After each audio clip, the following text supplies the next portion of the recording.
And good afternoon. You're listening to Ken Hudnall. This is the Ken Hudnall Show.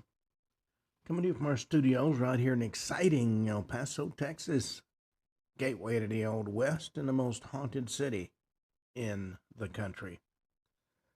Well, today is June the 4th, the 155th day of this new year. Falls exactly in what you might refer to as the middle of the year. Only 210 days remain to the year's over with. It's a date associated with global awareness observances and international pop culture and major historical milestones. The United Nations observes International Day of Innocent Children Victims of Aggression. Trifecta of fun includes National Cheese Day, International Corgi Day, and National Hug Your Cat Day. 1919, the U.S. Senate passed the 19th Amendment, which officially guaranteed women the right to vote in the United States. On this date in 1989, bloody crackdown on pro-democracy protests in Tiananmen Square took place. And then, of course, 1940, Carson McCullough's acclaimed debut novel, The Hearts of Lonely Hunter, is officially published. Well, let's see what stories we have in the news today. Because there's always something going on, as I say, every single day. Now, President Trump says he'll nominate acting Attorney General Todd Blanche to permanently lead the Justice Department.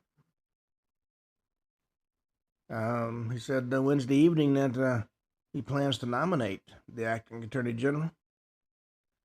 The video published on social media by White House Deputy Chief of Staff Dan Scavino, Trump can be seen announcing he'll nominate Blanche for the position after he assumed the role on an interim basis following former Attorney General Pam Bondi's firing in early April. Well, Bondi looked much better than he does, but go figure. Well, the U.S. secures the Israel-Lebanon ceasefire, a major diplomatic breakthrough.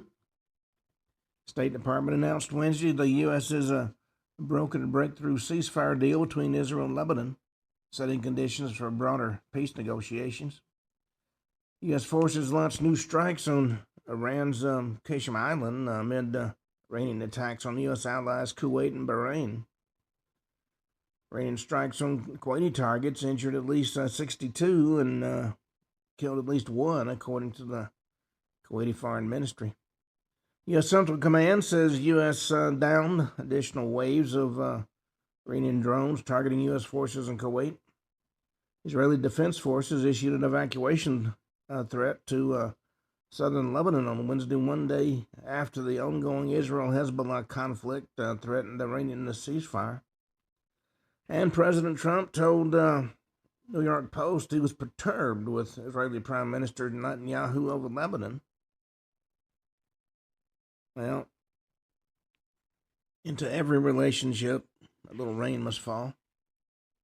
Rubio torches the Democrats after a bizarre hearing question about his shoes.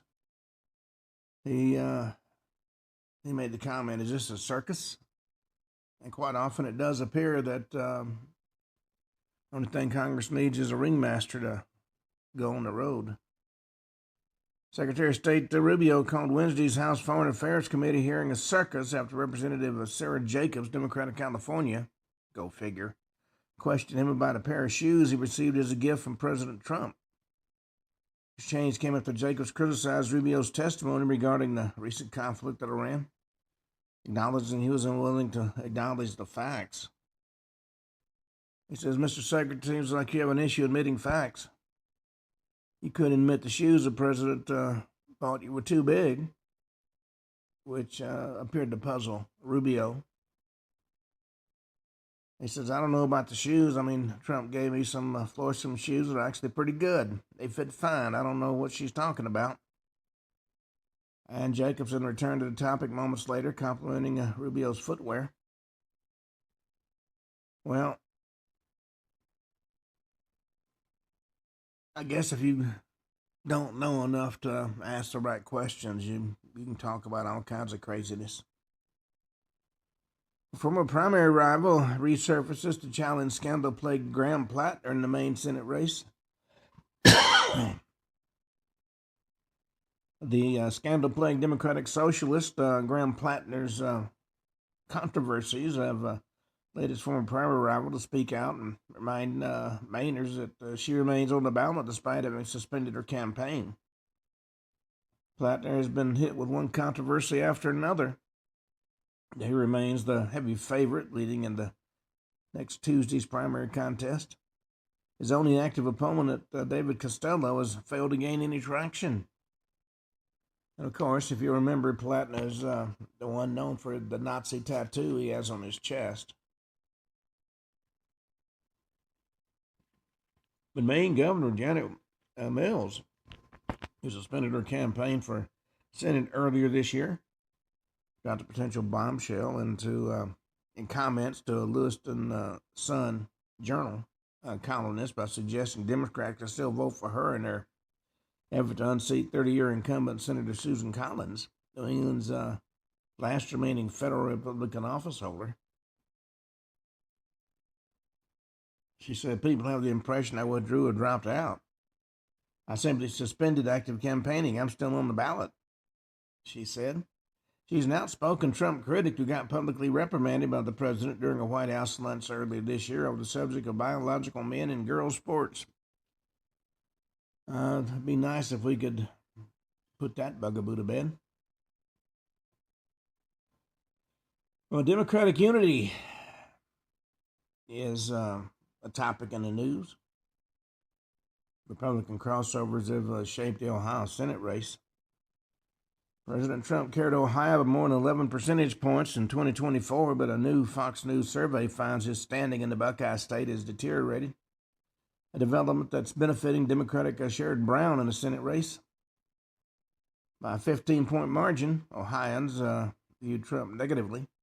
42% hold a favorable opinion and 57% have an unfavorable opinion. That's more than a 20-point swing compared to his 6% net positive rating in the November 2024 Ohio Fox News voter analysis election survey. Well, he's still carrying a lot of the country. Russell Wilson has announced his retirement from the NFL after 14 seasons. Russell Wilson has announced his retirement, a career high highlighted by a Super Bowl victory with the Seattle Seahawks. Wilson's a 10-time Pro Bowler and 2020 Walter Payton NFL Man of the Year. Announced his retirement in a video posted on social media. Third-round pick by the Seahawks in a 2012 NFL draft, he became one of the league's most recognizable quarterbacks, tallying 46,966 passing yards and 353 total touchdowns, doing a career that has included stints with the Denver Broncos and Pittsburgh Steelers and New York Giants. Well, let's see what else. Well, Bassett flipped the script on Democratic senator with a reminder of how his son's past ties into Epstein. Senator Ron Wyden, Democrat of Oregon, found himself on the defensive at a budget hearing on Wednesday when levying accusations of the Trump administration's corrupt dealings. Treasury Secretary Scott Bessent fired back by bringing Wyden's son's investments into the exchange. He said, "We'd like to hear what Adam Wyden and Jeffrey Epstein talked about," Bessent said, referring to unearthed emails drawing a connection between the senator's son and a disgraced financier. "Did your son and Epstein talk about pole dancing as he begged him for money?" That moment continues the political fallout for the many folks associated with Epstein that, despite no amount of proof of wrongdoing, continued to prompt embarrassment and scandal at even the smallest mention. Even though he's been dead for a while, Epstein is still causing earthquakes in the political environment. Well, Spencer Pratt has surged closer to the runoff at L.A. mayor's race after angry voters sent a message to Karen Bass. Reality TV personality Spencer Pratt appears to on track to clear a key hurdle in Los Angeles mayoral race as he seeks to unseat incumbent Mayor Karen Bass in November. Bass, who's led the city since 2022 amid a turbulent stretch rocked by her response to wildfires, advanced to a runoff after failing to secure a majority to vote on Tuesday's primary election. With no candidate surpassing the 50% threshold, the two top finishers will face off in a November runoff. Anticipated runoff is a symbolic blow to Bass, who is endorsed by Governor Gavin "I'm Just Wonderful" Newsom, Democrat of California. And former VP Kamala Harris and spent decades serving California in a series of elected Democratic offices. Pratt's a first-time candidate known for the MTV reality show The Hills. He was running in second place as of Wednesday morning. Obviously, God wanted 5 more months of me exposing the failures of our mayor. That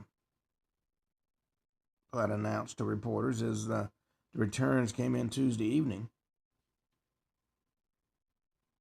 Well, Bass has nothing to crow about with her mishandling of the wildfire situation. Well, albino buffalo, nicknamed Donald Trump, becomes the sensation at Bangladesh's National Zoo for its blonde hair. It's got a very distinctive hairstyle and going viral for its resemblance to President Trump. This rare albino buffalo, who is actually nicknamed Donald Trump, has become a sensation at Bangladesh's National Zoo, which many folks do say resembles the president's signature look. The animal first came to attention after a local farmer noticed the resemblance. Video of the pale horned buffalo quickly spread across social media, drawing crowds to a farm outside Dhaka where it was being kept. Buffalo was originally sold and slated for slaughter during in al-Adha, the Muslim feast of sacrifice, but government officials intervened and ordered the animal transferred to the National Zoo in the capital. Since arriving at the zoo, buffaloes attracted huge crowds and sparked debate over its unusual nickname. And some visitors actually embraced the comparison. Some folks easily pleased. Rupert Everett confesses, "I ruined myself trying to build muscle for a leading man role." He's revealing the dark side of Hollywood's body image pressures. Veteran actor said the years spent trying to sculpt the perfect leading man physique have left him dealing with serious physical consequences. He said, "I ruined myself. Now I'm almost crippled as a result," he confessed to The Guardian. He said, my best friend wedding star, who's 67, noted that years of intense weightlifting in the 80s and 90s left him dealing with lasting health issues. He explained how he neglected key aspects of training that could have helped protect his body from injury. He said, I could never be bothered to do all those things like stretching, which was necessary for lifting weights because your tendons get tighter and tighter. It was so boring, I didn't do any of that. Now my demise will be musculoskeletal, I think. And let's see what else we got in the news. Plattner's anti-corporate crusade is in an awkward snag as receipts tell another story. Maine Democratic Senate candidate Graham Plattner built a national reputation as an anti-corporate crusader, all the while cashing checks written by lobbyists and executives representing those same corporations. That's according to campaign finance documents. Plattner's made criticisms of big tech, the pharmaceutical industry, large banks, and defense contractors a cornerstone of his campaign to unseat incumbent GOP Senator Susan Collins. Federal Election Commission and Lobbying Disclosure Act records reviewed by Fox News show that Plattner accepted more than $30,000. Lobbyists represented a range of interests and executives in major corporations between August 2025 and March of this year. Donations are made personally by lobbyists and executives, not by the corporations themselves. Plattner posted on X, our new ad speaks to one of the most urgent issues I hear on the campaign trail. Our healthcare system is collapsing. Referencing a campaign ad where he promised to take on the drug industry if elected to the Senate. He said we should shut down Big Pharma, not our hospitals. Well, the Plattner's a odd individual, I have to say. Be interesting to see the outcome of that election. Well, conservatives erupt after Al Green melts down during a viral clash. He's being called an unhinged lunatic. Representative Al Green of Texas, a Democratic member of Congress known for his repeated attempts to impeach President Trump, sparked backlash on left, accusing Homeland Security Secretary Markwayne Mullin of racism. When Mullin began defending himself, Green actually cut him off. He told him to shut up. The moment immediately drew condemnation online, with the Republican National Committee's official X account reposting a clip of the interaction, calling it unhinged. Green, if you'll remember, is the one known for waving his cane over his head in Congress. The moment and reactions to it underscore how many Green's theatrical stunts to protest the Trump administration actually go viral and ignite backlash from conservatives. Green, who is 80 years old, recently lost a primary election, a newcomer representative of Christian Menifee, Democrat of Texas. When a new redistricting map put the two Democratic lawmakers on the collision course to represent Texas's 18th congressional district. Green has positioned himself as one of the party's most consistent adversaries of the Trump administration. He spearheaded at least 6 different impeachment efforts, called on other Democrats to visibly react to the president's agenda. Well, he's never understood if you're not part of the solution, you're part of the problem, and he's certainly not part of the solution of anything. Well, Kara Delevingne admits she used the party drug GHB daily before terrifying seizures forced her to get sober. She pulled back the curtain on one of the darkest periods of her life. During a candid appearance on Alex Cooper's Call Her Daddy podcast, the actress revealed she was taking the drug GHB daily before suffering seizures. It ultimately became a wake-up call for her recovery journey. Delevingne, 33, shared some of her most detailed comments yet about the drug spiral that nearly derailed her life, despite the model's enormous professional success. Well, a lot of folks in the public eye have indulged in almost every drug you can imagine. Steve Hilton has called the California vote counting a joke. And Brian Hooker appears to have left the U.S., a friend claims. But former prosecutor says the feds know where he's at. Stories from Hopetown, Bahamas. Cadaver dog at a canine team from Florida's Broward County were seen on the ground in the Bahamas on Wednesday near where Lynette Hooker was last seen before she vanished. They were spotted near the Abaco Inn, where the U.S. Coast Guard has been working on land and in the water, along with local law enforcement, in the search for Hooker, who vanished while on a trip to the Bahamas with her husband, Brian. Coast Guard and other teams were seen walking the beach in shallow water near shore. As investigators renew the hunt for Lynette, speculation is swirling of where Brian may be following the mystery surrounding his wife's disappearance. Source claiming to be a close friend of Brian said he may have left the U.S. by way of the California-Mexico border. Or maybe he took back to the water to escape. Well, right now, the idea that he may have murdered his wife is all speculation. Until her body is found, we won't know for sure what happened. Well, Florida homeowners, they get a huge tax break. But newcomers face a major catch. Residents who establish residency after December 31st have to wait 4 years to qualify for the full exemption. Americans continue to face high blue state taxes and are leaving for lower tax destinations. Florida lawmakers have just passed what supporters describe as a major win for economic freedom, moving to provide long-term property tax relief for residents in Florida. The legislature approved a historic DeSantis-backed constitutional amendment for the November 2026 general election ballot. It could eliminate non-school property taxes for many homeowners through a proposed $250,000 homestead exemption. Be interesting to see if it passes.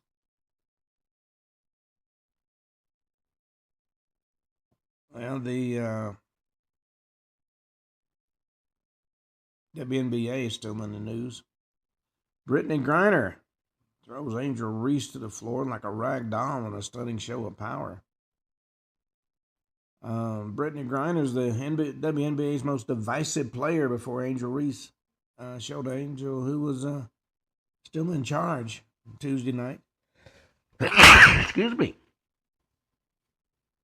Griner, who famously spent some time in a Russian prison and was dealt back to America a few years ago in what may be the most lopsided trade of all time, just literally threw Reese to the floor late in the fourth quarter. It was assessed a regular one foul. But now, should she have been fouled for this, there's a great deal of discussion going on about it. Optics weren't great, and the referees did make her pay. So we'll see what comes of that. Well,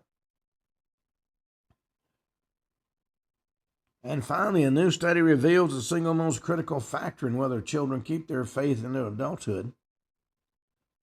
New study examining how parents can most effectively foster faith in their children found the family home as the single most critical factor in determining whether a child retains their faith into adulthood.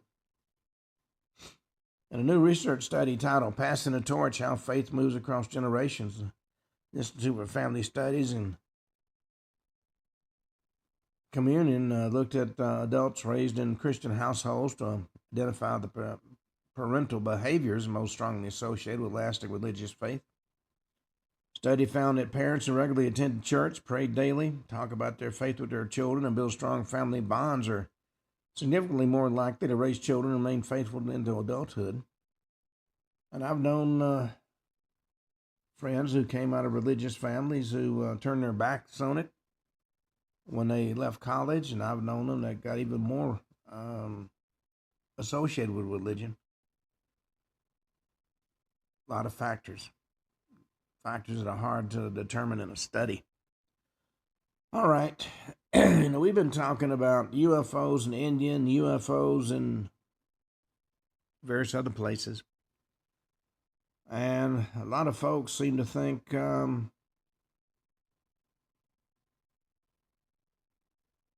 a big place where there's a lot of UFO information was Germany. And quite frankly, that is true. There's a lot of belief among a lot of folks that I've talked to over the years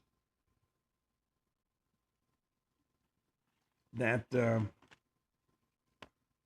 lot of UFOs were built by German scientists. In fact, some authors have suggested all UFOs were built by German scientists, specifically Nazi German scientists and space engineers.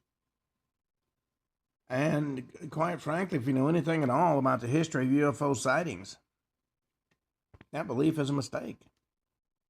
Because numerous UFO sightings were reported by credible witnesses, heads of states, academicians, scientists, philosophers, mariners, and explorers long before the Third Reich came to power. I've got reports going back into the 1700s from various places in Europe talking about what are very clearly UFO sightings. But if they're referring exclusively to what you might call contemporary UFOs and similar spacecraft, say 1921 up to now, then they may be partially right. You know, during the Second World War, Germany was sending fleets of submarines and ships and everything else you can imagine to bases in various locations. Well,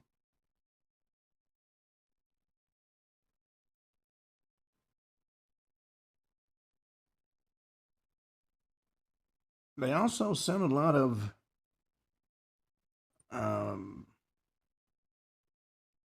exotic experiment results to their unofficial colony. I'm referring to New Swabenland in the Antarctic and other secret locations and underground bases known only to Himmler and Kammler and the elite of their military scientists. Insiders, as well as United States and British intelligence, confirmed these underground secret bases later used by the Germans. There was still a presence in South America and Antarctica long after the end of the Second World War. When I was in South America, I met a number of folks whose parents had migrated from collapsing Germany, and they were still as rabid as their parents were. Literally, they had established new headquarters in some of these underground bases. Files that were confiscated by the Allies at secret German bases in the Harz Mountains and Thuringia and Peenemünde referred to these locations of Antarctica. The OSS, that's the Office of Strategic Service, and U.S. military intelligence compiled lists and dossiers on highly advanced types and new classes of post-war German UFOs that were being built in these locations. In 1950, one of the CIA's secret memorandums that came to light revealed that, in fact, a highly advanced type of German UFO, well as UFOs seen over the United States and Europe, came from Germany's new headquarters in Antarctica. In 1951, the Soviet Union and the U.S. secretly and jointly sent 2 expeditions to Antarctica to spy on post-war Germany's new UFO centers and underground factories in New Swabenland. The expeditions were mentioned in a secret CIA memorandum issued by General Walter Bedell Smith, who was director of the CIA at that time, and in another memorandum issued by Allen Dulles, then the deputy director of the agency. In addition to the New Swabenland's UFO centers, post-war Germany scientists also established secret UFO factories in remote areas in Canada. This was confirmed by Werner von Braun. When asked by President Truman about the nature and origin of the UFO seen over Washington, D.C., von Braun replied that those flying circular machines were built by German scientists in Canada. He also told the president nothing to worry about, it's only intimidation. We know how to deal with it. Now, quite frankly, calling it no threat doesn't mean they don't exist. Some insiders allegedly claim that, in fact, Dr. Werner von Braun and Dr. Edward Teller met with the German scientists in Canada on more than one occasion to reach some sort of agreement. Others have said, based upon the deal the U.S. had with the German scientists operating in secret bases in Canada, the infamous United States Air Force official statement, UFOs are no threat to national security, was, in fact, true based on that agreement. The government statement clearly did not deny the existence of those unidentified discs seen over Washington and the rest of the country, but it was twisted into some kind of declaration about any possible threat. So the key word, or the key takeaway, is not the existence or non-existence of UFOs, but whether they were a threat. Dr. Werner von Braun said that they were intimidation. Dr. Teller used the label harassment. None of them, including the U.S. Air Force in their secret meetings about the German UFOs, denied the existence of German UFOs. The statement, "no threat," illustrates beyond a shadow of a doubt that they did exist, but they weren't an immediate danger to the United States. So a lot of folks ask, what's that belief based on?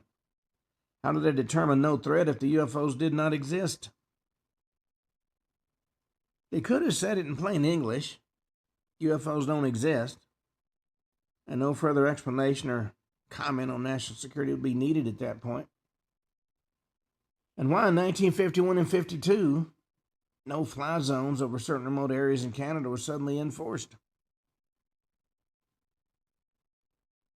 There was a great belief that these no-fly zones were where the German UFO factories and secret underground bases are located.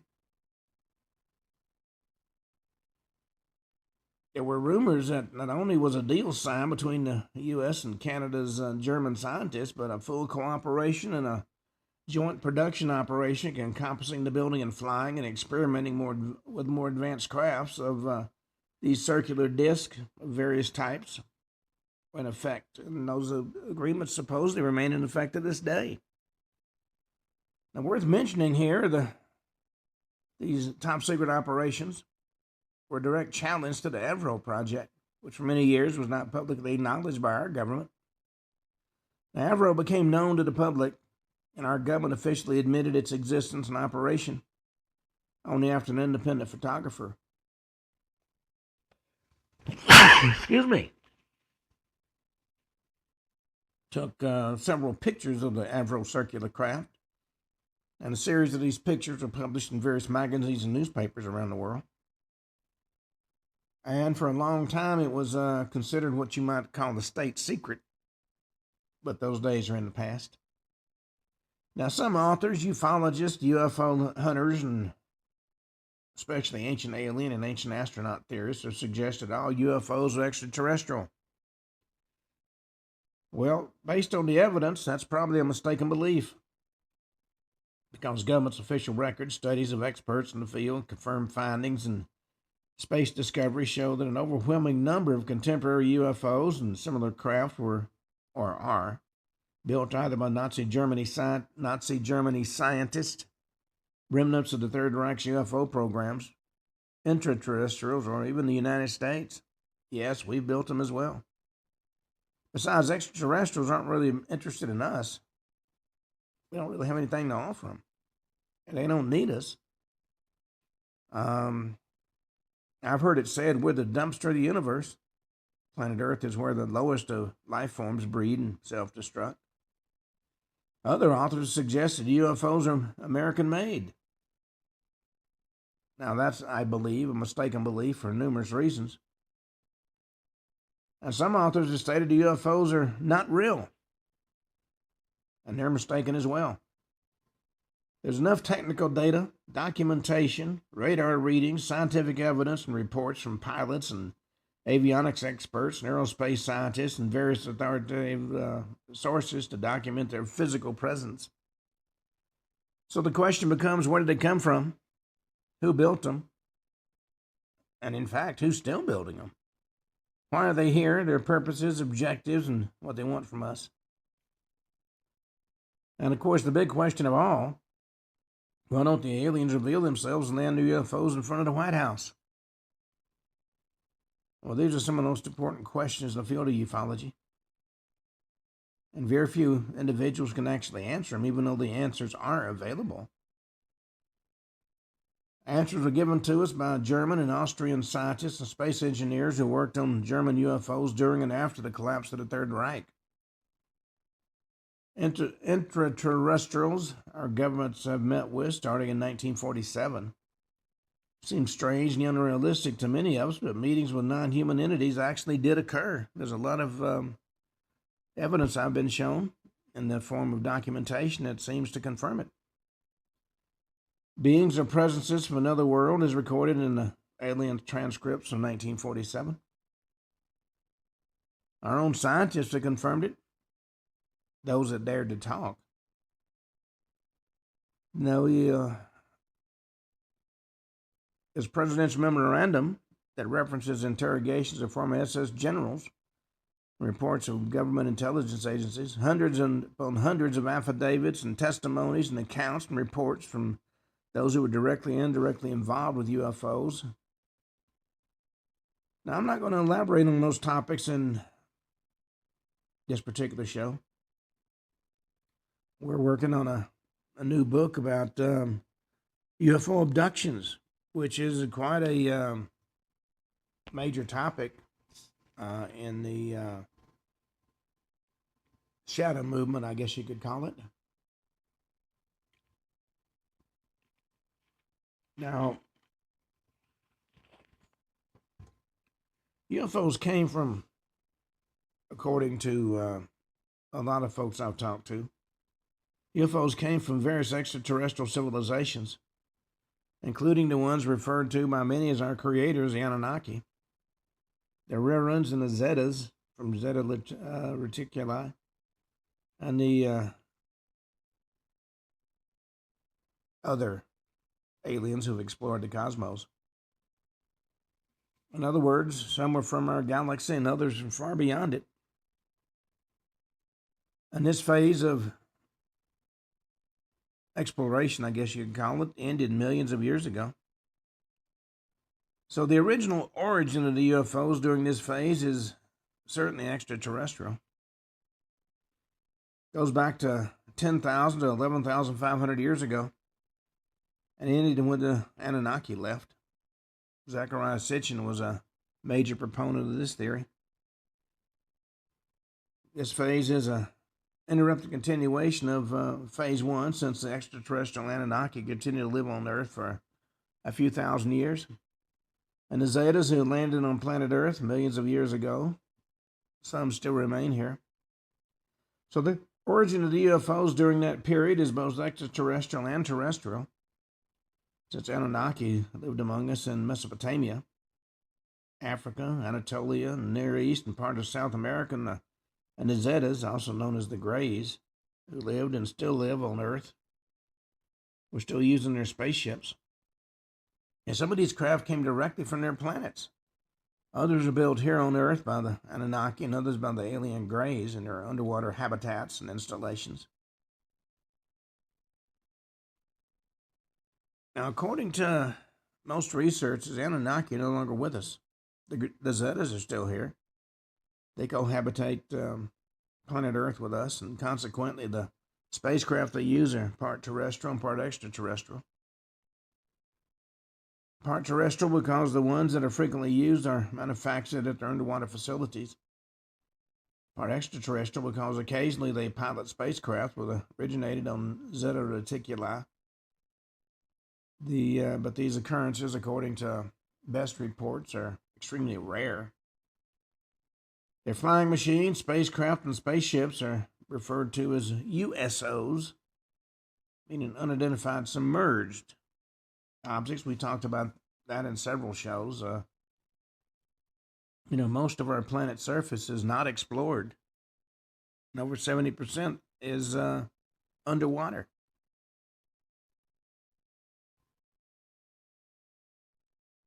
Now, in most of the research that I've reviewed, the origin of a lot of the UFO discussions came from the 1890s. It's referred to as the early American phase. And that was the first recorded event of UFO sighting in the U.S. 1896 took place over California in the Midwest. Then in 1900s through 1916, a lot of sightings over Europe. In 1917, 95% of those were German-made, 4% made by extraterrestrials, and 1% came from unknown sources. Now, since 1948, it's believed 95% of these the UFOs seen are built by German scientists, remnants of the Third Reich, and neo-German or neo-Nazis in remote secret locations. 4% were made by extraterrestrials, the USOs as I referred to it, and 1% are being built by American scientists, including scientists from Australia and Canada and German scientists who came here under Operation Paperclip.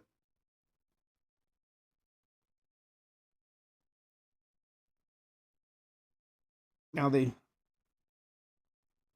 early American phase is referred to as the very beginning. The earliest sighting I can get a lot of data on took place in Aurora, Texas, April 17th, 1897. That was the first recorded event of a UFO sighting in the U.S. It took place in Aurora, Texas.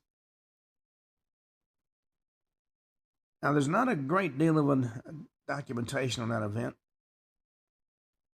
but if you do your homework, reading an avalanche of articles on that sighting on the internet and a lot of articles on Aurora's incident that were published in the newspapers at the time, you get a pretty good grasp on what took place. Supposedly, the pilots are buried in the local graveyard. Those years ago, the tombstone was stolen. Nobody really knows for sure where they're buried. The Aurora sighting didn't mean UFOs were not spotted during that time period in other parts of the world or in other regions of the U.S. But there were numerous sightings in Europe, Brazil, and Africa, and the Middle East. But you need to keep in mind that the year 1896 marks only the beginning of America's UFO saga, which is later exaggerated and embellished by ufologists and ill-informed ancient astronaut theorists.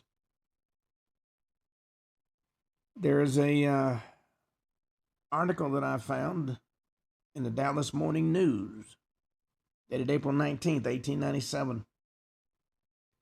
And it said about 6 o'clock this morning, the early risers of Aurora were astonished at the sudden appearance of an airship that had been sailing across the country, traveling due north and much nearer the Earth than before. Evidently, some of its machinery was out of order. It was making a speed of only about 10 or 12 miles an hour and gradually settling toward the Earth. Sailed over the public square, and when it reached the north part of the town, it collided with the tower of Judge Proctor's windmill. And there was a terrific explosion, scattering debris over several acres of ground, wrecking the windmill and water tank and destroying the judge's flower garden. Well, the pilot of that ship is supposed to be the only one on board, while his remains are badly disfigured. Enough of the original body had been picked up to show that he was not an inhabitant of this world. There was a T.J. Weems, the U.S. Signal Service officer displaced and authority on astronomy, gave it his opinion that the pilot was a native of the planet Mars. Papers found on this person, evidently the records of his travels, are written in some unknown hieroglyphics and have never been deciphered. The ship was too badly wrecked to form any conclusion as to its construction or motive power. Built of unknown metal, resembling somewhat a mixture of aluminum and silver, and must have weighed several tons. And even today, the town is full of people who are viewing the wreckage and gathering specimens of strange metal from the debris. And the pilot was actually given a funeral and buried, as I said, in the local graveyard. Now, in 1896 and 1897, there were a series of UFO sightings. It was called the Great Airship Scare. First sighting of a single luminous flying saucer occurred October 26, 1896 in San Francisco, California. That's according to a local resident. November 1st, 1896, a man reported seeing an airship over Bolinas Ridge. November 17th, 1896, a lot of local residents reported a huge bright light moving in the sky, flying at an approximate altitude of 300 to 400 feet, beaming some sort of light coming from its belly. Some witnesses said they saw people inside a dome on the top of the airship. It appeared to them as if they were directing the flying object. November 20th, 1896, several flying objects were seen in the sky of Oakland, California. Thousands of witnesses saw them. A lot of witnesses reported seeing different kinds of craft on the ground with crew repairing the airships.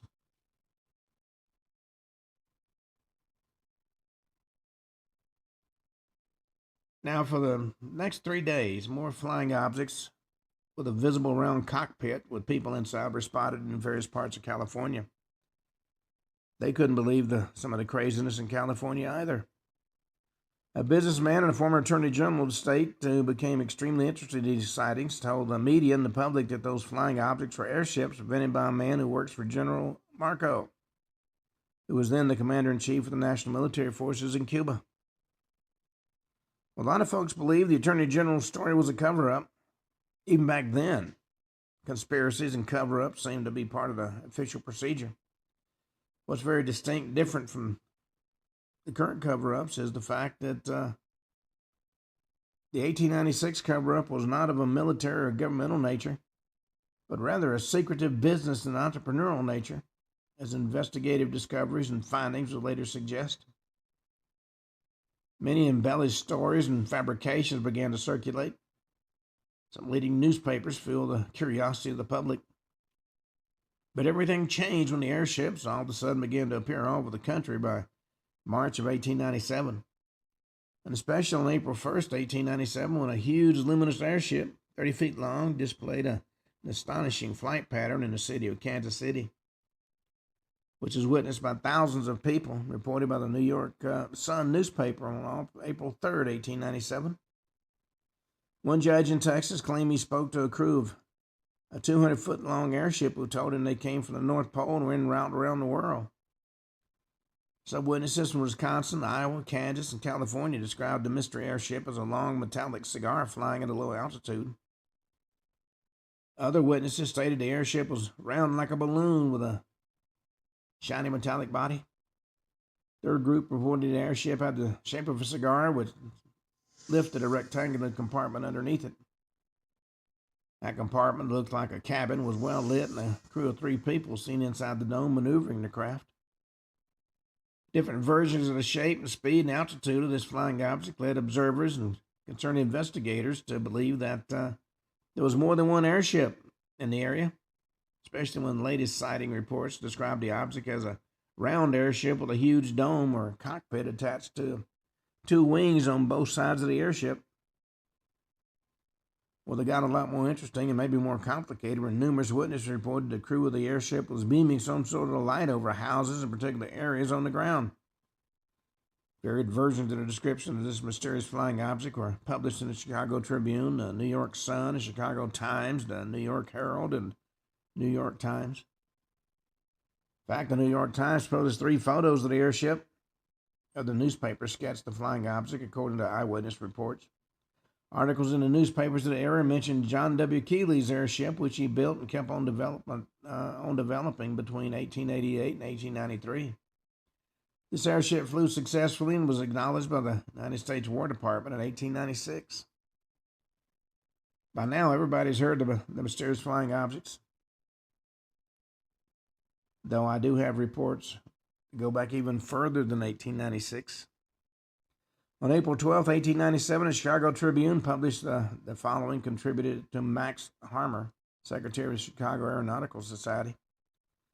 He said, "One person knows all about the airship. He says these thousands of people didn't see a steel hull because this is the airship my friend built in California. It's on its way here to Chicago." April 2nd, 1897, Chicago Record reported Missouri people were excited.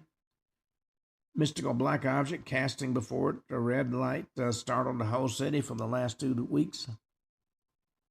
10,000 people swear they had not having hallucinations. Scoffers and disbelievers claim the people have been seeing the planet Venus or the evening star, even though according to the almanac this planet should have set below the horizon at least an hour before the sightings took place. The object appeared very swiftly and then appeared to stop and hover over the city for 10 minutes at a time, and after then flashing its green, blue, and white lights and shot upwards into space, lights gradually twinkling away and looking like a bright star. December 1st, 1896, the Oakland Tribune newspaper reported that an airship was seen over Oakland, California on November 26th. And a witness described the object as a big black cigar, 100 feet in length, and a triangular tail was attached to it. It appeared the main body of the airship was made out of aluminum, and it flew at tremendous speed. Well, Deputy Sheriff John McLemore of Garland County and Constable John Sumter Jr. stated on the night of May 6, 1897, they noticed a brilliant light in the sky and later saw two people moving around the airship carrying lanterns. One of the men approached him and told him that he and two other people were traveling around the country in an airship. Deputy Sheriff and the constable described the airship as a cigar-shaped airship, 60 feet in length, similar to those the newspapers wrote about. Then on May 13th, 1897, the Arkansas Weekly World paper wrote a man is filling a sack with water and a woman was standing in the dark. According to what was written in the paper, the man with whiskers invited us to take a ride, saying he'd take us where it was not raining. We told him we preferred to get wet. Asking the man why the brilliant light was turned on and off so much, he replied the light was so powerful it consumed a great deal of his motive power. He said he'd like to stop off in Hot Springs for a few days and take the hot baths, but his time was limited and he couldn't. He said they're going to wind up at Nashville, Tennessee, after thoroughly seeing the country. April 26, 1896, the Houston Daily Post, Merkel, Texas, published an article. They said some parties returning from church last night noticed a heavy object dragging along with a rope attached. They followed it until they crossed the railroad and caught on a rail. And looking up, they saw what they supposed was the airship. It wasn't near enough for them to get an idea of the dimensions. The light could be seen protruding from several windows, one bright light in front like the headlight of a locomotive. After some 10 minutes, a man descended the rope, came near enough to be plainly seen. Wore a light blue sailor suit, was small in size, stopped when he discovered parties at the anchor and cut the rope below him and sailed off in the northeast direction. The anchor was placed on exhibit at the blacksmith shop of Elliott Miller and is attracting the attention of hundreds of people. According to the Des Moines Leader, April 11th, 1897, the residents of Waterloo, Iowa, found a 36-foot airship made from wood and canvas and fitted with generators and compressors. The airship was directed by a large crew. The operators of the craft told the residents of the area they flew from San Francisco. Alexander Hamilton, member of the House of Representatives, E.W. Wharton, State Oil Inspector, M.E. Hunt, Sheriff, W.L. Auber, Deputy Sheriff, H.H. Winter, Banker, H.S. Johnson, Pharmacist, J.H. Stitcher, Attorney, all signed an affidavit, April 21st, 1897, in which they stated they were awakened by a noise among the cattle. Folks thought perhaps dogs were performing some of his pranks, upsetting the cattle. But upon going to the door, saw to his utter astonishment an airship slowly descending upon his cow lot about 40 yards from the house. The ship had been gently descending till it wasn't more than 30 feet above the ground. It consisted of a great cigar-shaped portion, maybe 300 feet long, with a carriage underneath. The carriage is made of glass or some other transparent substance, alternating with a narrow strip of some metal. Brightly lit within, and everything was plainly visible, occupied by 6 of the strangest creatures that the affiant ever saw. They were jabbering together, but nobody could understand a word they said. Every part of the vehicle, which was not transparent, was of a dark reddish color. The witness stood mute with wonder and fright when some noise attracted their attention. They turned a light directly on the witnesses. Immediately on catching sight of them, they turned on some unknown power, and a great turbine wheel, about 30 feet in diameter, which was slowly revolving below the craft, began to buzz, and the vessel rose lightly as a bird. It was about 300 feet above the ground. It paused and hovered directly over a 2-year-old heifer that was bawling and jumping. Apparently, it's caught in the fence. When the witnesses went to the heifer, they found a cable about a half an inch in thickness made of some red material, fastened a slip knot about her neck, one end passing up to the vessel. And the only thing that kept the cow on the ground is being tangled up in the wire fence. They tried to get it off and they couldn't. So they cut the wire loose and stood in amazement as they watched the ship and the Hudnall rise slowly and disappear to the northwest. Well, the witnesses dispersed at that point, but several were so frightened they couldn't sleep. The one said he got up early Tuesday, started out by horse, hoping to find some trace of the cow. Then he failed to do it, but came back that evening, found that Link Thomas, another individual about 3 or 4 miles west of Leroy, had found the hide and the legs and the head in the field that day. He thinking somebody had butchered a stolen beast and brought the hide to town for identification, but was mystified not being able to find any tracks in the soft ground. Well, the great airship scare ended in April 1897 with the last sighting of an airship over Yonkers, New York. Well, the airships were man-made was the conclusion of everybody who'd had any association with them. Had no relation whatsoever to extraterrestrials. According to what was said by the occupants of the airships, they were built in Europe, and a few were constructed in the U.S. as documented by historical facts.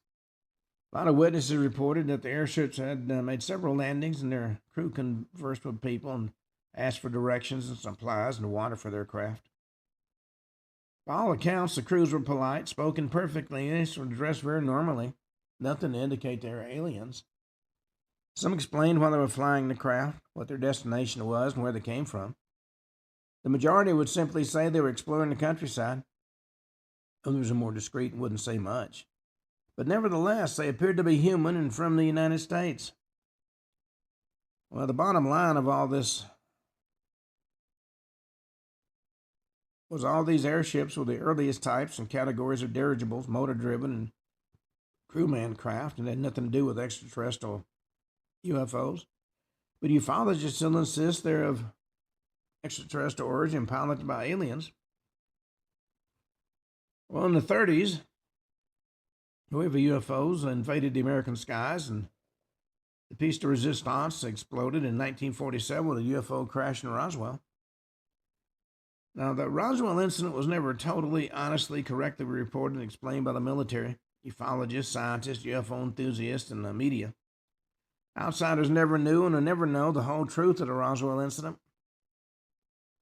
The American UFO saga, history, and literature and controversial events included sightings and alien abductions and animal mutilations and MIBs and EBEs and Area 51 and Dulce Base and secret military bases, and all of this was officially born in 1947 or a few years later.